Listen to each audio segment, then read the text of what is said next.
where Downey Jr.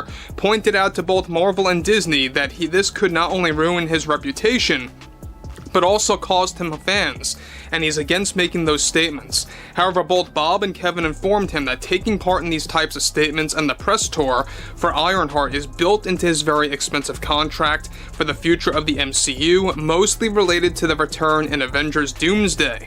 RDJ is already challenging both Bob Iger and Kevin Feige that he will only make statements defending Ironheart and Riri Williams if it avoids arguments about DEI. Yeah, and it's like the real Tony Stark gets like back somehow, and there's like a moment where she's flying through and he's like, "Who is that?" And she's like, "I'm Ironheart, Mr. Stark." And he's like, "I like that girl." And then Okay, buckle up because we're about to dive deep into a Hollywood saga that's more dramatic than a soap opera marathon and funnier than my Uncle Barry's attempts at TikTok dances. We're talking about Robert Downey Jr., the man who brought Iron Man to life, getting dragged into a mess so epic, it makes the Avengers battles look like a polite tea party. That they also had Robert Downey Jr., and they had him roll out and really kind of prop the show up and prop the character of Riri Williams up above Tony Stark, and really tried to really have him really as the face of the Ironheart press tour, and it really just backfired completely. Imagine a boardroom at Marvel Studios and Disney. Not the fancy, pristine kind you see in movies, but the one with coffee stains on the table and a faint scent of desperation hanging in the air. Why the desperation, you ask? Because their much-hyped new series, Ironheart, had just landed with the impact of a wet noodle. Remember Ironheart? No? Don't worry, you're in good company. Most people probably thought it was a new brand of breakfast cereal. This show, ladies and gentlemen, was supposed to be the next big thing. The torch was meant to be passed. The future of the MCU was going to be redefined. Instead, it performed worse than my fantasy football team did last season, and trust me, that's saying something. Bob and Kevin refused, and they are forcing him to make statements to go against Marvel fans that are opposed to the Riri Williams character. Now, RDJ is also very annoyed with Marvel and Disney after they initially forced him to do PR and become a part of the press tour, since it was built into his contract for Doomsday, with the show. The viewership numbers didn't just drop, they plummeted faster than a lead balloon in a bathtub. We're talking about numbers so low, they needed a magnifying glass to even register on the charts. And the fan backlash? Oh, it was a tsunami of disappointment, crashing over social media like a particularly aggressive wave of disgruntled customers at a Black Friday sale. Marvel and Disney, the titans of entertainment, found themselves in a full-blown, sweat-inducing, hair-pulling panic. A panic so profound, they probably started hoarding all the extra napkins from the studio commissary, just in case. Now, in times of crisis, when your multi-billion-dollar franchise is teetering on the brink like a Jenga tower after a particularly enthusiastic toddler got to it, who do you call? The fire department? Maybe. A therapist? Definitely. But for Marvel, when their meticulously constructed cinematic universe started to wobble more than my grandpa on a unicycle, they dialed up their biggest, brightest, and most expensive star, Robert Downey Jr. It deserves your attention. Ironheart deserves your attention. That's right, the one and only, the man who basically built the MCU from the ground up, brick by glorious armored brick. He was summoned not just as an actor, mind you, but as a crisis control figure.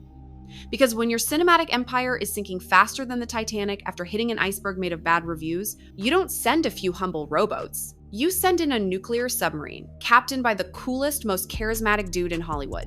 They needed someone who could wave a magic wand and make all the bad juju disappear. And who better than the guy who made us believe a billionaire genius could fly around in a metal suit while dropping sarcastic one-liners?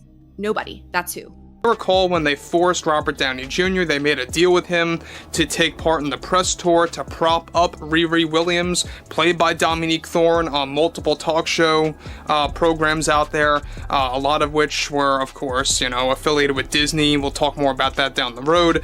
However, this is where it gets really intense, because we know that Robert Downey Jr. is a very busy man right now. He is heavily involved with Avengers Doomsday. Now, here's where it gets interesting, folks. Turns out, RDJ's current contract, the one that's tied primarily to his upcoming, massively anticipated return in Avengers, Doomsday, had some rather unconventional clauses.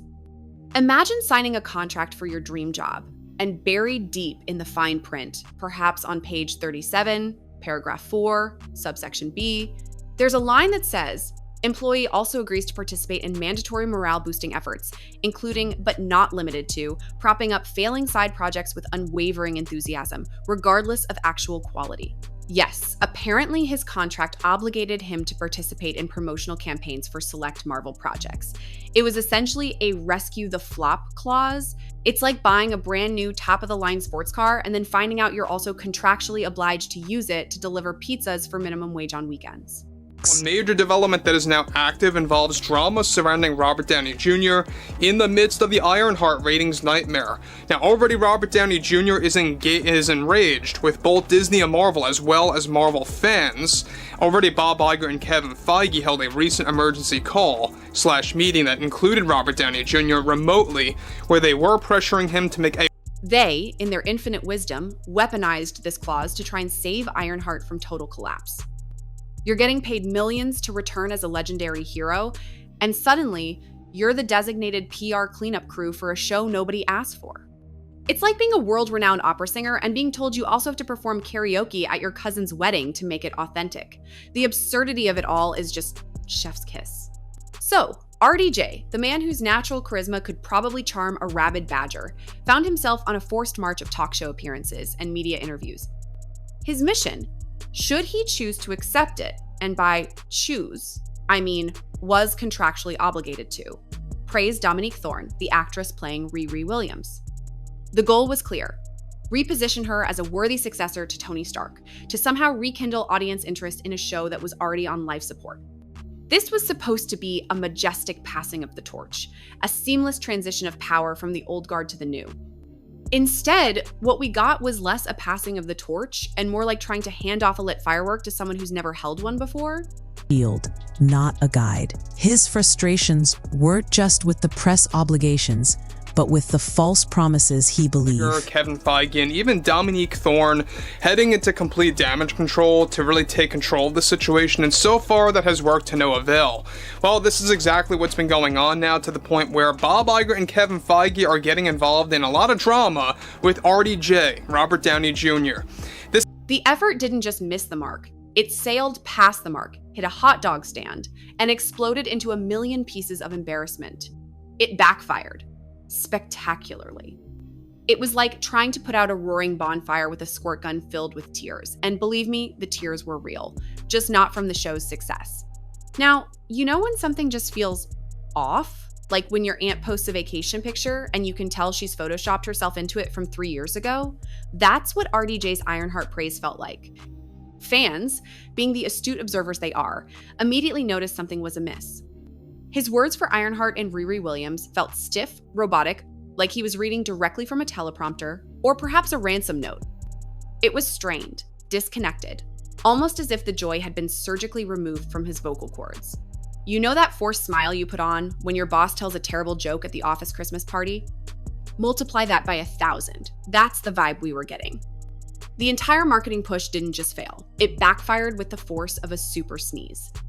Many fans started accusing Disney of using RDJ as a pawn, a mere prop to sell a product that wasn't resonating with anyone, anywhere.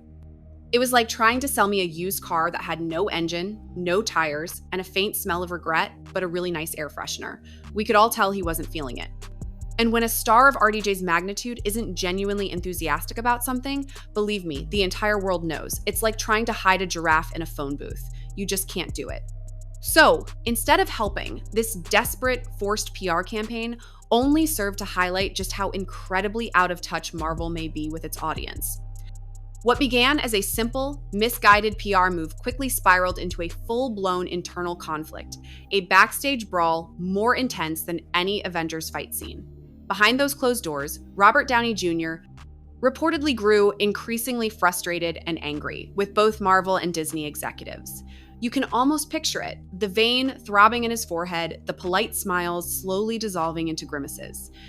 Sources claim that during a particularly heated remote emergency call with the top brass, Bob Iger and Kevin Feige, Downey was pressured to release a public statement. But not just any statement. They wanted him to not only defend the Ironheart series, but also to directly address fan criticism around thorny issues like sexism, Delaware Eye, that's diversity, equity, and inclusion. For those keeping score at home, backlash and supposed misogyny. And here's where the actual superhero moment happened. RDJ flat out refused. He didn't just push back, he reportedly exploded. It's like they asked him to endorse a flat earth theory while wearing a clown suit and singing show tunes. The man has a reputation, people, and he wasn't about to risk it for a show that was already sinking faster than a stone in a pond. Downey isn't just an actor, he's an icon, and icons have to protect their brand. He warned the executives that aligning himself too closely with this divisive discourse, this hot-button political commentary, could seriously damage his carefully cultivated public image. It could alienate his loyal, long-standing fan base, the same fans who had stood by him through thick and thin, through rehab and redemption. And, perhaps most importantly to him, it could put his upcoming, highly anticipated work, like Avengers, Doomsday, in serious jeopardy. He literally told Marvel that he would not allow himself to be turned into a corporate spokesperson for controversial social narratives, especially not under the guise of promoting a show he had little to no creative control over. It's like being forced to endorse a terrible diet pill when you're a fitness guru. You just don't do it. But Marvel wasn't backing down either. Iger and Feige reportedly reminded him, probably with a steely glint in their eyes, that his contract bound him to participate in certain PR efforts, including defending Ironheart if necessary. This only made things worse. You ever try to force a cat into a bath? Same energy. Now imagine that cat is a global superstar with a fan base bigger than some small countries. So, RDJ, the man who had been told explicitly that his involvement would guarantee a ratings boost for Ironheart, now felt completely and utterly betrayed by what he rightly saw as false promises. He had put his credibility on the line based on their assurances. And the result?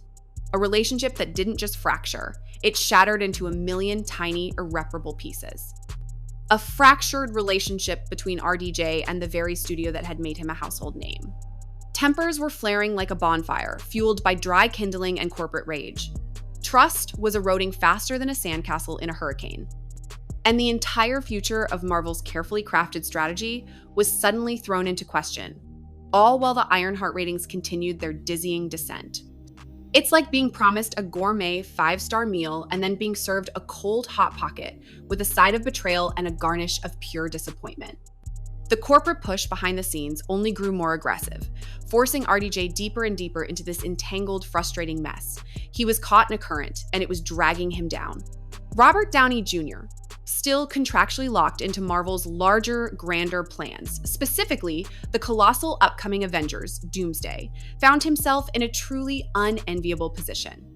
He was reportedly told that his press tour involvement, his very presence, would guarantee a turnaround for Ironheart.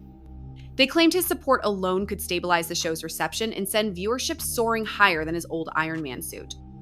They tried to position him as a symbolic bridge, a majestic, graceful transition between the old MCU and its new generation, a passing of the torch so seamless, it would bring tears to your eyes. Again, just not from joy. But when the gamble failed miserably, and the backlash intensified with the fury of 1,000 angry fan forums, RDJ reportedly realized he had been used. Not as a guide, not as a mentor, but as a human shield. His frustrations weren't just about the endless press obligations, they were about the blatant false promises he believed, the trust that had been so cavalierly broken. So, I ask you, my friends, if you were RDJ, standing at this crossroads, would you keep playing along just to fulfill a contract? Or would you finally put your foot down, even with a massive franchise-defining project like Doomsday looming on the horizon? It's a question of loyalty versus integrity. And for a man like RDJ, that's a heavy cape to wear. What would you do?